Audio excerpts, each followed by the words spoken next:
देखिए, श्री कृष्ण जन्माष्टमी का पर्व विश्व के महानतम व्यक्तित्व अर्थात मेरी दृष्टि में विश्व के समान सबसे महान व्यक्ति का जन्म दिवस है।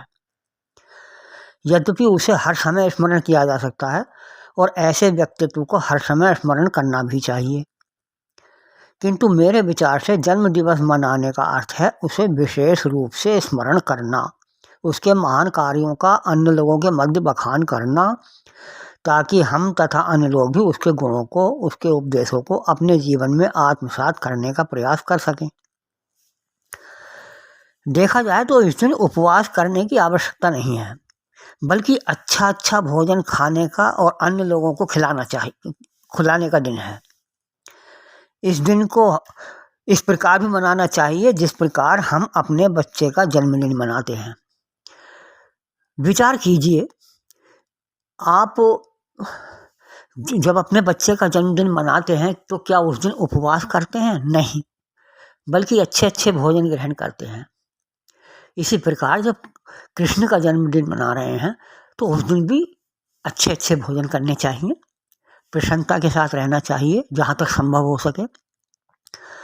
कुछ लोग असत्य तर्क दे सकते हैं कि व्रत इसलिए रखा जाता है कि जब वास्तव में श्री कृष्ण का जन्म हुआ था तो उस दिन सब लोगों को पता है कि अब पता नहीं क्या होगा, आज बच्चा हो जाएगा या लोग कल से उसे बचने देगा या मरवा देगा, इसलिए उनको भूख नहीं लगी थी या जानबूझकर उन्होंने खाना ही नहीं खाया था, ईश्वर से प्रार्थना करते रहे थे। अरे भाई, वो ठीक है, उस दिन वैसा हुआ होगा, लेकिन क्या आप अब भी ये मानते हैं कि कृष्ण का जन्म अभी नहीं हुआ? अब तो कृष्ण का जन्म हो गया, कई बार हो गया, कई हजारों बार मतलब उनकी जन्म दिवस मनाया जा चुका है।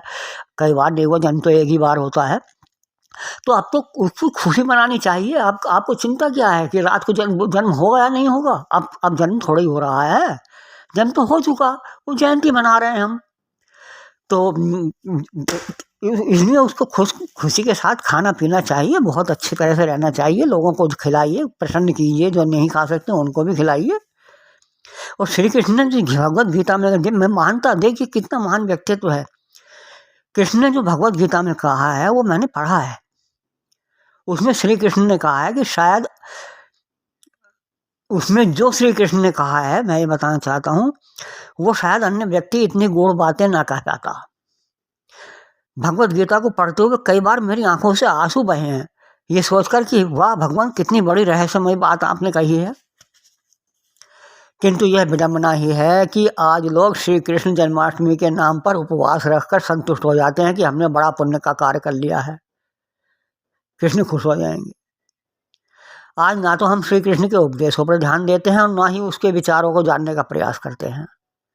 मात्र नाच गाना करना, रासलीला जैसे कार्य संपन्न कराना ही श्री कृष्ण जन्माष्टमी मनाने का अर्थ मान लिया गया है, जिसमें श्री कृष्ण को रासलीला से जोड़कर उस पर मिथ्या आरोप जड़ दिए जाते हैं स्वयं आनंद लेने के लिए। तो ये गलत तरीका है, समझिए और सही रास्ते पर चलिए। यही मेरा आपसे कहना है। धन्यवाद।